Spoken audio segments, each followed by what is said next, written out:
Today's episode is sponsored and brought to you by Expressvpn. Expressvpn has been a supporter of the show for the past few months, and we love working with them. Expressvpn simply is one of the fastest in the market, and it's so easy to use. One of the cool things about Expressvpn is if you're trying to use it for streaming purposes from different countries, you can log into other countries and get streaming services that you would normally have access to. Best part about it, it's less than $7, and there's a 30-day money-back guarantee. So as most of you know, I'm a huge fan of Amiibo as well as collector's editions, and I usually get the ones here in the States no problem. However, what if I want to get one that's exclusive to the EU or to Japan?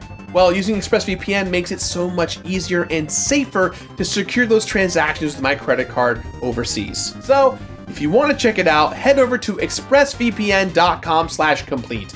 Again, that's expressvpn.com/COMPLETE. Everyone who signs up today for ExpressVPN supports us and supports them. So thank you to ExpressVPN for sponsoring today's video, and we hope you guys use the service.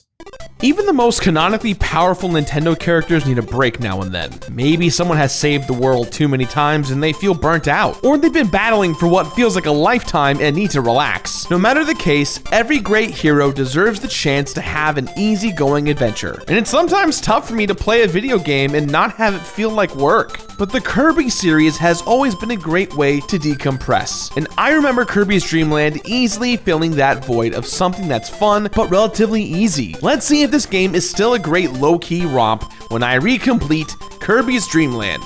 Hey everyone, and welcome back to a brand new episode of the Completionist New Game Plus, a show where I take another look at the first 120 games in the original Completionist lineup. More on that in the description box down below. So when it comes to Kirby's Dream Land, when I think of the old episode, I really don't like it. Not the game, the episode itself.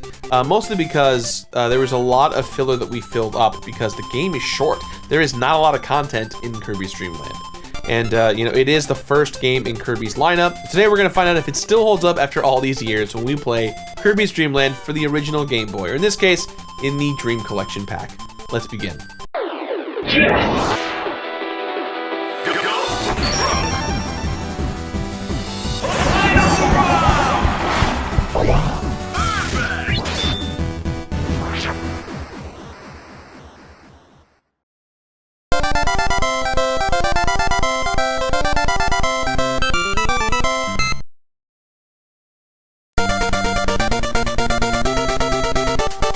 Everything about the design philosophy for Kirby's Dream Land points to the designers wanting to create something fun and enjoyable no matter how much experience a person had with video games. The result is an extremely adorable main character who's instantly lovable and a game that is appealing to casual and more adept players. Kirby's Dream Land was designed by Masahiro Sakurai as a response to a call to action from Nintendo to create a platformer that anyone could enjoy. He wanted the Kirby experience to be a little more laid back than other games, a platformer specifically for kids or less experienced players. Even the character's design is simple. Kirby himself was a stand-in character, but the designers grew to love him so much they left him in the game. This philosophy resonated with players, and Sakurai's little marshmallow man became a hit. Have you ever wondered why Kirby was the one to make it out unscathed in the opening of Smash Ultimate's World of Light? It might have something to do with Sakurai's devotion to the character. Kirby is beloved by fans everywhere, and that love started right here in Dreamland. Playing this game for the show the first time around, I was struck by the game's length. Look, there's no beating around the bush.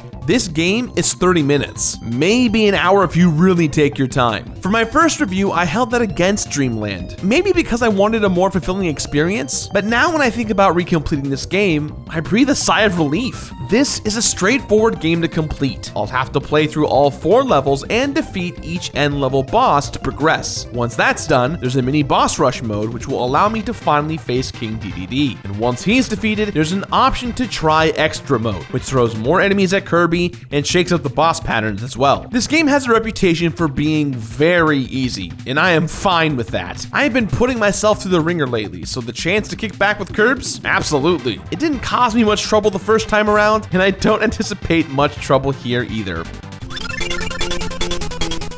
Being able to participate in an engaging, low-stress activity is key to maintaining balance and has effects that impact everything else in life. When I first played Kirby's Dream Land for the show, I was completely charmed by its art direction, and even the simplicity wasn't a huge knock against the game. This is one of the most impeccably designed side-scrolling Game Boy platformers ever made, and it's a joy to return to. Even the story is delightful fluff. King DDD and his band of thugs swooped in on Dreamland for a midnight snack and stole everyone's food alongside with the sparkling stars that let everyone get around. Luckily, Kirby, the little marshmallow boy with the styling shoes, is around to get that food back where it belongs. Naturally, none of this is explained in the game. You'll have to make like a librarian and read the instruction book to get the inside information. Listen, I love villains, and I would absolutely start wearing a DDD was right t-shirt because give me that damn food. Sorry, was that aggressive? I've kind of given up sugar lately, and I've been a little grouchy.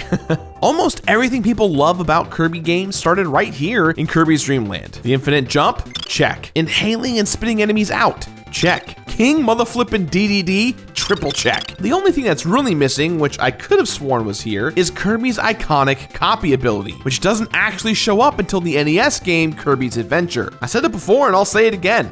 This game is a treat. It's a simple platformer with no timers or anything. Just make it from one side of the stage to the other without dying. Kirby can rack up a score as you move throughout the levels, but it's functionally meaningless, only there to set or break personal records. It feels a little like a holdover from older arcade games. I appreciate that it's there, even if it doesn't mean anything. Kirby's main method of attack is to suck up enemies and spit them back out at other ones. In my first video, I found it a little questionable that Kirby was just vomiting on everyone and everything, but I think it's more endearing this time around. It's really fun to swallow bad guys and spit them back up at other ones, even if you can't absorb their powers like in the later games. The game even throws some little twists here and there, with enemies that can't be swallowed and need alternate methods to be killed. Kirby's floating ability is amazingly useful and used well in the level design. Sakurai wanted Kirby to be able to escape from pits because he didn't like how in other platformers, one false move spelled doom for the player, even if your avatar could take multiple hits. The floating is an oddly elegant solution. It feels so good to just float away from your problems. You can pretty much fly forever, which makes some of the early areas a bit of a joke since you can just hit the top edge of the screen and cruise over everything. But later levels anticipate this and have enemies dropping in from the very top of the screen, or corridors filled with spikes to navigate through. It never really transitions into an actual challenge, but it varies up the gameplay and keeps things interesting. Again, perfect for me when I want to just have my pants charmed off. Not to be cliche here, but Dreamland itself really does have a dreamlike quality. It's full of puffy clouds, stars, and warp points that take Kirby to completely different zones. Getting around has a kind of dream logic to it. All of these little touches made me smile. The music's great, easily standing out as one of the better soundtracks for the Game Boy. The iconic themes and sound effects have transitioned to probably every Kirby game ever since. In my initial review, I said that the music and sound design were among the strongest aspects of the game, and that is definitely still the case here. The presentation of Kirby's Dream Land reinforces everything I love about it. It's instantly relaxing and playing the game feels good. Now, I still love tough games and putting on the persona of a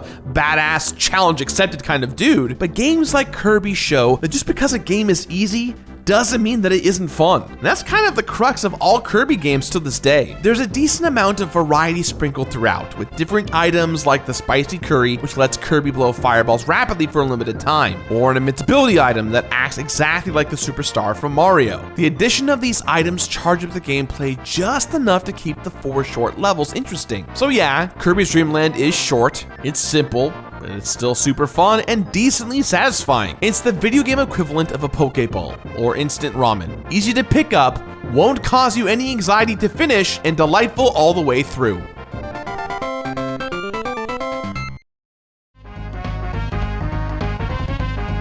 As I said before, completing Kirby's Dream Land is a relative breeze. Getting through the initial mode is a cinch, even when I didn't have to go out of my way to pick up extra lives or maximum tomatoes to restore any lost hit points. After the credits roll for the first time, the player is given a code to unlock extra mode, essentially a hard mode for the game. For me, this is about the level of difficulty that feels just right. It's challenging, but Kirby challenging, so nothing that can't be handled with a little extra focusing up. On extra mode, the level layout is the exact same, but there's a lot more more enemies, and they're way more aggressive. Bosses are tougher too, with more health and different attack patterns. Even with all the stuff added in the game, it's still pretty easy. The mode is actually something I criticized the first time around, mainly because it isn't actually a completion bonus. Any player can access extra mode as long as you know what buttons to press on the title screen. Really, anyone can dive right into harder mode with no consequences and probably not even feel like they've been missing out on much. I do wish this game had a little more in the way of completion bonuses. Completing extra mode gives you another title screen code that lets the player access a limited configuration menu, in which you can edit Kirby's health and continues. And you can even access a sound test. Again though, you don't actually need to complete the game to unlock this. Now part of me wishes that these things were rewards of some kind, but the other more magnanimous part of me just shrugs and goes,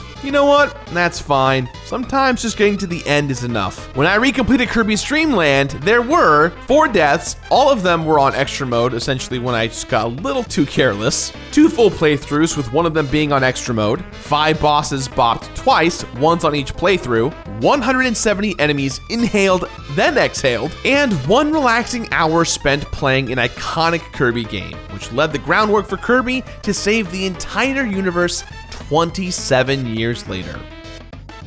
I don't think anyone will argue in the fact that Kirby games are fun at their core. They're very easy, they're very fun, they're cute, they're pretty, they're a blast to get through. After experiencing it again and really taking a second look at it, the rating I originally gave it was a play it, and I gave it a play it from a weird perspective, the perspective of it being too easy and too short. And I feel like my scale and judgment has changed over the years. It's a weird rating to give when I've given other games that are way easier with less content a finish it, unfairly so. So I'm gonna rectify the wrong in saying that with this game in mind, guys, I give this game its new rating of finish it. Finish it! That's all the time we have for today, guys, so please, as always, let me know what you thought about today's episode somewhere on the internet. If you like the show, hit the like button, hit that subscribe button, and be sure you're up to date on all of our stuff by hitting the notifications on. We have new episodes every Wednesday and Saturday. I've been the Completionist, and this is me playing a Kirby automaton that I bought in Japan for Frasier.